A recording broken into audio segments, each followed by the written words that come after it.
Welcome back to Xylem learning. മക്കളെ, നിങ്ങൾ തംബ്നെയിലിൽ കണ്ട പോലെ തന്നെ നമ്മൾ പഠിച്ചിരിക്കുന്ന മുഴുവൻ ഇക്വേഷൻസും യൂണിറ്റ്സും നിങ്ങൾക്ക് പഠിപ്പിച്ചു തരാൻ വേണ്ടിയിട്ടാണ് ഇന്നൊരു വീഡിയോ നമ്മളിവിടെ ഉദ്ദേശിച്ചിട്ടുള്ളത്. ആൻഡ് ഇത്രയും ചാപ്റ്ററിലെ ഇക്വേഷൻസും യൂണിറ്റ്സുമാണ് ഇന്നത്തെ ഈ ഒരു വീഡിയോയിൽ നമ്മൾ ഡിസ്കസ് ചെയ്യുന്നത്. ബാക്കി കാര്യങ്ങൾ നമ്മൾ അടുത്ത വീഡിയോയിൽ ഡിസ്കസ് ചെയ്യുന്നതാണ്. സോ നമുക്ക് നമ്മുടെ ചാപ്റ്റേഴ്സിലൂടെ പോകാം. ഫസ്റ്റ് ചാപ്റ്റർ ആണ് സൗണ്ട്, ശബ്ദം എന്ന് പറയുന്ന ചാപ്റ്റർ. എല്ലാവർക്കും ഭയങ്കര ഇഷ്ടമാണ്. കാരണം ഇതിൽ നമ്മൾ ഇടങ്ങാറാക്കുന്ന രീതിയിലുള്ള ഒരു കാര്യമില്ല. വളരെ സിമ്പിളായിട്ട് ഏതൊരു കുട്ടിക്കും ഒറ്റയ്ക്ക് പഠിച്ച് മനസ്സിലാക്കാൻ പറ്റുന്ന ഒരു ചാപ്റ്ററാണ്.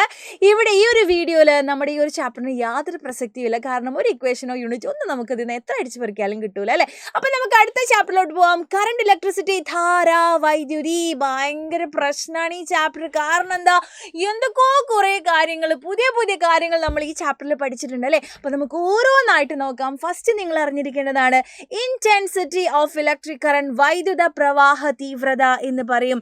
അതായത് നമ്മൾ കൊടുക്കുന്ന അക്ഷരമാണ് ഐ. കറണ്ട് സമം ചാർജ് ബൈ ടൈം. ചാർജ് നമ്മൾ കൊടുക്കുന്ന അക്ഷരമാണ് ക്യൂ. എന്താണ്? Q by T. So I സമം ക്യൂ ബൈ ടി ആണ് ഇതിലെ ഏറ്റവും ഇമ്പോർട്ടൻ്റ് ആയിട്ടുള്ള ഇക്വേഷൻ എന്ന് ഞാൻ പറയും. ആൻഡ് നമ്മൾ അറിഞ്ഞിരിക്കേണ്ട മറ്റൊരു കാര്യമുണ്ട്. ചാർജിൻ്റെ യൂണിറ്റ് ആണ് കൂളോം. എന്താണ് കൂളോം? നമ്മൾ സി എന്ന അക്ഷരം കൊണ്ടാണ് സൂചിപ്പിക്കുന്നത്. ടൈമിൻ്റെ യൂണിറ്റ് പിന്നെ എല്ലാവർക്കും അറിയും, എന്താണ്? സെക്കൻഡ് ആണ്. ആൻഡ് ഇതാണ് പുതിയ യൂണിറ്റ്. കറണ്ടിൻ്റെ യൂണിറ്റ് ആണ് ആംപെയർ. എന്താണ്? ആംപെയർ. പഠിച്ചു വെക്കണം, ഇമ്പോർട്ടൻ്റ് ആണ്. നെക്സ്റ്റ് നമുക്ക് പഠിക്കാനുള്ളതാണ് പൊട്ടൻഷ്യൽ ഡിഫറൻസ് അല്ലെങ്കിൽ പൊട്ടൻഷ്യൽ വ്യത്യാസം. ഇതിനെ നമ്മൾ കേൾക്കുന്ന ഒരു പേരുണ്ട്. ഇതിൻ്റെ പേരാണ് എന്താണെടാ? വോൾട്ടേജ് എന്ന് നമ്മൾ പറയും. വോൾട്ടേജ്. ഇതാണ് വോൾട്ടേജ്. സെറ്റാണല്ലോ, റെഡി. ഇത് വോൾട്ടേജ് ആയതുകൊണ്ട് തന്നെ പൊട്ടൻഷ്യൽ ഡിഫറൻസ് നമ്മൾ കൊടുക്കുന്ന അക്ഷരം വി എന്നാണ്. വി സമം വർക്ക് ബൈ ടൈം. അതായത് പൊട്ടൻഷ്യൽ ഡിഫറൻസ് സമം വർക്ക് ബൈ ടൈം അല്ലേ. Work by time. അപ്പോൾ ഡബ്ല്യു ബൈ ടി എന്ന് നമുക്ക് കൊടുക്കാം. വർക്കിൻ്റെ യൂണിറ്റ് ഓൾറെഡി നമുക്കറിയാം, ജൂളാണ്. ടൈമിൻ്റെ യൂണിറ്റ് സെക്കൻഡ് ആണ്. ഓക്കെ. ആൻഡ് വോൾട്ടേജിൻ്റെ യൂണിറ്റ് മക്കളെ വളരെ സിമ്പിൾ. വോൾട്ടേജിൻ്റെ പേര് വോൾട്ട്. ആ പേരിൽ തന്നെ ഉണ്ട് വോൾട്ട്. കണ്ടോ? വോൾട്ട്. അപ്പോൾ വളരെ സിമ്പിളാണ്. വോൾട്ടേജിൻ്റെ യൂണിറ്റ് അല്ലെങ്കിൽ പൊട്ടൻഷ്യൽ ഡിഫറൻസിൻ്റെ യൂണിറ്റ് ആണ് വോൾട്ട്. പറഞ്ഞു നിങ്ങൾ മനസ്സിലാക്കി പഠിക്കണം കേട്ടോ. Next Ohm's law, the very very very important. ഇത് വെച്ചിട്ടാണല്ലേ നമ്മളെ കൊണ്ട് ആകെ കറക്കി വിടുന്നത്. സോ ഇതിൽ തന്നെ വളരെ സിമ്പിളായിട്ട് നിങ്ങൾക്ക് പഠിക്കാൻ പറ്റും. അയ്യര്, അയ്യർ എന്താണ്? വെജിറ്റേറിയൻ ആണ് അല്ലേ. അയ്യര് വെജിറ്റേറിയൻ ആണ്. IR സമം V. സോ ഇവിടെ നിന്ന് നമുക്ക് ഒരുപാട് ക്വസ്റ്റ്യൻസ് പ്രതീക്ഷിക്കാം. V കണ്ടുപിടിക്കാൻ ചോദിക്കും, R കണ്ടുപിടിക്കാൻ ചോദിക്കും, ഐയും കണ്ടുപിടിക്കാൻ ചോദിക്കും. സിമ്പിൾ അല്ലേ? ഓക്കെ. അപ്പോൾ വി കണ്ടുപിടിക്കാൻ നോക്കിക്കടാ, ഇവിടെ ഐ ഉണ്ട്, ആറുണ്ട് അല്ലേ. നോക്കിയാൽ I × R അല്ലെ, അടുത്തടുത്താണ്. So I × R. ഐ ഒരു വെജിറ്റേറിയൻ ആണ്. നെക്സ്റ്റ് നോക്കിയോ, നമ്മളോട് ആറാണ് കണ്ടുപിടിക്കാൻ പറഞ്ഞെങ്കിൽ നോക്കിയാൽ R സമം V/I അല്ലെ. R സമം V/I. നെക്സ്റ്റ് നമ്മളോട് ചോദിക്കുകയാണ്, നോക്കിയടാ, ഐ കണ്ടുപിടിക്കാൻ പറഞ്ഞാൽ നോക്കിയടാ V/R. എന്താടാ?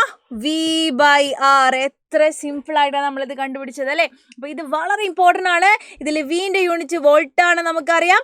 ആറിൻ്റെ യൂണിറ്റ് പുതിയ യൂണിറ്റ് ആണ് അല്ലേ, അതാണ് ഓം. നിങ്ങൾ ചങ്ക്സ് മൂവി കണ്ടിട്ടുണ്ടാവോ? ചങ്ക്സ് മൂവിയിൽ ധർമ്മജനോട് ഒരു ഇൻ്റർവ്യൂർ ചോദിക്കുന്നുണ്ട്, വൈവയിൽ ചോദിക്കുന്നുണ്ട്, what is the unit of resistance നോക്കും. അവനറിയുന്നില്ല, അവന് ഭക്ഷണം കഴിച്ചത് ആ ഒരു ഇതിൽ ഓം എന്നോട് പറയും അല്ലേ. അത് നിങ്ങൾ കണ്ടിട്ടുണ്ടാവും. നിങ്ങൾക്ക് മനസ്സിലാക്കണം കേട്ടോ, ഇനി മനസ്സിലാക്കണം. അപ്പോൾ അതാണ്. അപ്പം യൂണിറ്റ് ഓഫ് റെസിസ്റ്റൻസ് എന്താണ്? ഓം. ഉണ്ടോ?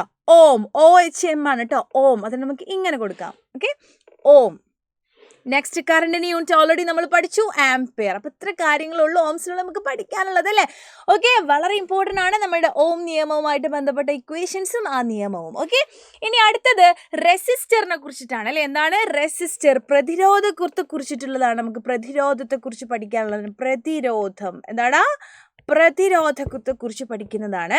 അപ്പോൾ പ്രതിരോധത്തെ നമുക്ക് രണ്ട് രീതിയിൽ കണക്ട് ചെയ്യാൻ പറ്റും. ഒന്നാണ് സീരീസ് അല്ലേ, ശ്രേണി രീതിയിൽ കണക്ട് ചെയ്യാൻ പറ്റും. മറ്റൊന്നാണ് പാരലൽ, ഫേസ് ടു ഫേസ് ആയിട്ടല്ലേ, അടുത്തടുത്ത് മുഖത്തോട് മുഖം നോക്കി നിൽക്കുന്ന രീതിയിൽ അല്ലേ. സമാന്തര രീതിയിലും നമുക്ക് എന്ത് ചെയ്യാൻ പറ്റും? ഇതിനെ കണക്ട് ചെയ്യാൻ പറ്റും. സെറ്റാണല്ലോ. അപ്പോൾ ഞാനിവിടെ ശ്രേണി രീതിയിൽ കണക്ട് ചെയ്യാണ് രണ്ടാൾക്കാരെ, R1 R2. അങ്ങനെയാണെങ്കിൽ അവിടെയുള്ള ടോട്ടൽ റെസിസ്റ്റൻസ് എങ്ങനെ കണ്ടുപിടിക്കുക? വളരെ സിമ്പിളാണ്. R ടോട്ടൽ സമം രണ്ടുപേരെയും തമ്മിൽ കൂട്ടിയാൽ മതി, R1 + R2. ഇനി മറ്റേത് നോക്കിക്കോ, ഈ രീതിയിൽ, ഈ മുഖത്തോട് മുഖം നോക്കി നിൽക്കുന്ന രീതിയിൽ ഞാൻ എന്ത് ചെയ്തിട്ടുണ്ട്? രണ്ടാൾക്കാരെ കണക്ട് ചെയ്തിട്ടുണ്ട് വിചാരിച്ചോളൂ, R1 R2. അപ്പോൾ ടോട്ടൽ എങ്ങനെ കണ്ടുപിടിക്കും? അയ്യോ, R1 + R2 ചെയ്യാൻ പറ്റൂല. ബിക്കോസ് ഇതിനെ കണക്ട് ചെയ്തിരിക്കുന്നത് പാരലൽ രീതിയിലാണ്, സമാന്തര രീതിയിലാണ്. അവിടെ നമ്മൾ ടോട്ടൽ കണ്ടുപിടിക്കുമ്പോൾ കുറച്ച് പ്രശ്നമുണ്ട്. എന്താണ് R total അല്ലെ? R total is equal to, രണ്ടെണ്ണാണെങ്കിൽ സിമ്പിൾ ഒരു ഇക്വേഷൻ ഞാൻ നിങ്ങൾക്ക് പറഞ്ഞു തരാം. R1 × R2 രണ്ടാളെയും ഗുണിക്കുക ബൈ R1 + R2 രണ്ടാളെയും കൂട്ടുക, ഗുണിക്കുക ബൈ കൂട്ടുക അല്ലേ? R total is equal to R1 × R2 divided by R1 + R2. ഇനി മക്കളെ, നിങ്ങളോട് ക്വസ്റ്റ്യനിൽ ചിലപ്പോൾ നോക്കിയിടാ 3-4 അല്ലെ, 3 കണക്ട് ചെയ്തിട്ടുണ്ട് വിചാരിച്ചതാ. 3 ഇതുപോലെ എന്താണ് 3 ഫേസ്. നേരത്തെ 2 ആയിരുന്നല്ലോ, ഇവിടെ 2 ഉള്ളൂ. ഇവിടെ നോക്കിയാൽ 3 കണക്ട് ചെയ്ത് വിചാരിച്ചോ. ഇത് R1 ആണ്, ഇത് R2 ആണ്, ഇത് R3 ആണ്. അപ്പം നമ്മളെങ്ങനെ ടോട്ടൽ കണ്ടുപിടിക്കുക? അതും കൂടെ നിങ്ങൾ മനസ്സിലാക്കണം. 1/R total ഉണ്ടാവും, 1/R total അങ്ങനെയുള്ള ഇക്വേഷൻ കേട്ടോ. ഒക്കെ ആണെങ്കിൽ 1/R1 + 1/R2 + 1/R3 ചെയ്താൽ മതി. എത്ര സിമ്പിളാ അല്ലേ? വളരെ സിമ്പിളായിട്ട് നമുക്ക് കിട്ടിയല്ലോ. 1/R total = 1/R1 + 1/R2 + 1/R3. എല്ലാവരും കൂടി എന്ത് ചെയ്യുക? റെസിപ്രോക്കൽ എടുത്ത് ആഡ് ചെയ്യുക. സിമ്പിളാണ്, പഠിച്ചു വെക്കണം കേട്ടോ. അപ്പം ഇതാണ് നമ്മളോട് മിക്കവാറും ചോദിച്ചിട്ട് കാണാറുള്ളത് കേട്ടോ. ഇതാണ് മിക്കവാറും ചോദിക്കാനുള്ള 2 ഉള്ളത്. പക്ഷെ 3 ചോദിച്ചാൽ എങ്ങനെയാണ് നമ്മൾ അറിഞ്ഞിരിക്കണം? അത് അതിൻ്റെ മെയിൻ ഇക്വേഷൻ ആണത്. ഓക്കെ, സിമ്പിളാണല്ലോ. നെക്സ്റ്റ് ഉള്ള ചാപ്റ്ററാണ് നമ്മുടെ വർക്ക് ആൻഡ് എനർജി, പ്രവൃത്തി ഊർജ്ജം. എൻ്റെ ഫേവറേറ്റ് ചാപ്റ്ററാണ്. അതിൽ നമുക്ക് പഠിക്കാനുള്ള മെയിൻ ഇക്വേഷൻ വർക്കിനെ കുറിച്ചിട്ടാണ്. ആദ്യം 2 ഇക്വേഷൻ വർക്കിന് നമ്മൾ പഠിക്കുന്നുണ്ട് അല്ലേ? W സമം എന്താടാ? W സമം എന്താടാ? W സമം F × S പഠിക്കും, W സമം mgh പഠിക്കും അല്ലേ? F × S എപ്പോഴാണ് കൊടുക്കുക? നിങ്ങൾക്ക് പറഞ്ഞതാണ്.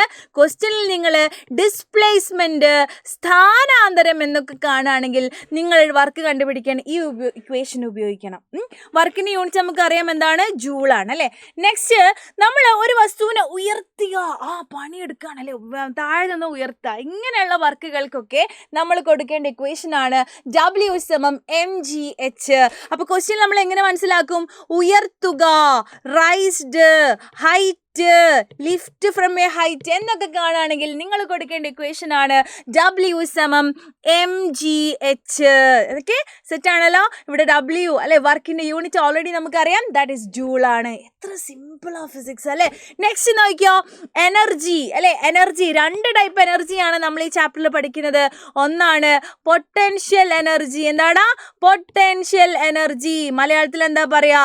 സ്ഥിതികോർജം എന്ന് പറയും, സ്ഥിതികോർജം. മറ്റൊന്നാണ് കൈനറ്റിക് എനർജി. കൈനറ്റിക് എനർജി എന്താണ്? ഗതികോർജം അല്ലെ? ഗതിയില്ലാതെ ഓടും നമ്മൾ, അപ്പല്ലേ ഓടുമ്പോൾ അല്ലെ നമ്മൾ മൂവ് ചെയ്യും, അപ്പം ഉണ്ടാക്കുന്ന എനർജിയാണ് ഗതികോർജം. ഗതികോർജം ഇത് കണ്ടുപിടിക്കാൻ 2 ഇക്വേഷൻസ് നമുക്ക് പഠിക്കാനുണ്ട്. പൊട്ടൻഷ്യൽ എനർജി കണ്ടുപിടിക്കാനുള്ള ഇക്വേഷൻ ഓൾറെഡി നമ്മൾ പഠിച്ചതുമായിട്ട് ബന്ധമുണ്ട്. EP എന്ന് പറയാം അല്ലെ? പൊട്ടൻഷ്യൽ എനർജി എന്ന് പറയുന്നത് എന്താണെടാ? mgh ഓൾറെഡി നമ്മൾ പഠിച്ചു അല്ലേ? അതേ സംഭവം തന്നെയാണ്. നെക്സ്റ്റ് ഗതികോർജം, അത് നിങ്ങൾ പഠിച്ചിട്ടില്ല.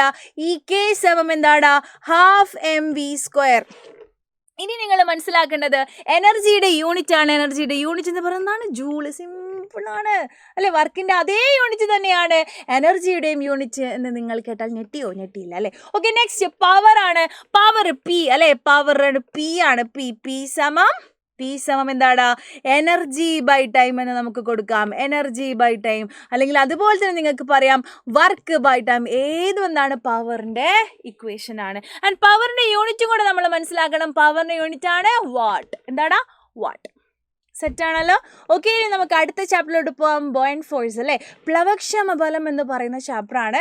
ഓക്കെ, അപ്പം അതിൽ നിന്നും നമ്മൾ വളരെ കുറച്ച് കാര്യങ്ങൾ പഠിക്കാനുള്ളൂ. വെയിറ്റ് കണ്ടുപിടിക്കണം അല്ലെ? എയറിലുള്ള വെയിറ്റ്, അങ്ങനെ കുറച്ച് കാര്യങ്ങളുണ്ട്. എന്തായാലും വെയിറ്റ്, കോമൺ ഇക്വേഷൻ, വെയിറ്റ് കണ്ടുപിടിക്കാനുള്ള ഇക്വേഷൻ W സമം mg. മാസിനെ G കൊണ്ട് ഗുണിച്ചാൽ മതി. G എന്ന് പറഞ്ഞാൽ എന്താണ്? 9.8. അത് നമുക്കറിയാം. Wന്റെ യൂണിറ്റും കൂടെ നിങ്ങൾ മനസ്സിലാക്കണം. ന്യൂട്ടൺ ആണ്. വെയിറ്റിന്റെ യൂണിറ്റ് ആണ് ന്യൂട്ടൺ.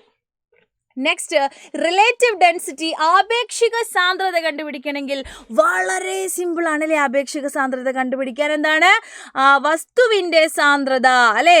എന്താണ്? Density of substance divided by density of water. Density of water, density of water, വാട്ടറിൻ്റെ ഡെൻസിറ്റി ആണ് കൊണ്ട് എന്തിനും ഡിവൈഡ് ചെയ്താൽ ആപേക്ഷിക സാന്ദ്രത, റിലേറ്റീവ് ഡെൻസിറ്റി എന്ന് നമുക്ക് കിട്ടും അല്ലേ? അപ്പോൾ വസ്തുവിൻ്റെ സാന്ദ്രത പറയുമ്പം density of substance, density of substance അല്ലെ? വസ്തുവിൻ്റെ സാന്ദ്രത ഡിവൈഡഡ് ബൈ ജലത്തിന്റെ സാന്ദ്രത അത്ര ചെയ്ത് കഴിഞ്ഞാൽ ആപേക്ഷിക സാന്ദ്രത ആകെ മൊത്തം ടോട്ടൽ നമുക്ക് കിട്ടിക്കഴിഞ്ഞു അല്ലേ? അങ്ങനെയാണെങ്കിൽ നിങ്ങൾക്കൊരു വർക്ക് ഉണ്ട്, എനിക്ക് നിങ്ങൾ പറഞ്ഞു തരണം ഈ റിലേറ്റീവ് ഡെൻസിറ്റി അല്ലെങ്കിൽ ആപേക്ഷിക സാന്ദ്രതയുടെ യൂണിറ്റ് എന്താണ്? What is A unit of relative density? വേഗം കമൻറ്റ് ചെയ്ത് പറഞ്ഞു കേട്ടോ. അതുപോലെ തന്നെ ഇനി നിങ്ങൾക്ക് ഏതെങ്കിലും ടോപ്പിക്കായിട്ട് കൂടുതൽ ഡീറ്റെയിൽ ആയിട്ട് നിങ്ങൾക്ക് അറിയണമെന്നുണ്ടെങ്കിൽ തീർച്ചയായിട്ടും നിങ്ങൾ താഴെ കമൻറ്റ് ചെയ്യണം. ഞാനും ജക്കി സാറൊക്കെ ഇവിടെയുണ്ട്. ഈ 28-ാം തീയതി വരെ നിങ്ങളെ ഹെൽപ്പ് ചെയ്യാൻ ഞങ്ങൾ എല്ലാവരും ഇവിടെ ഉള്ളത് കൊണ്ട് തന്നെ ഒന്നിനെ കൊണ്ട് നിങ്ങൾ വിഷമിക്കേണ്ട. അപ്പം ഓൾ ദി ബെസ്റ്റ്.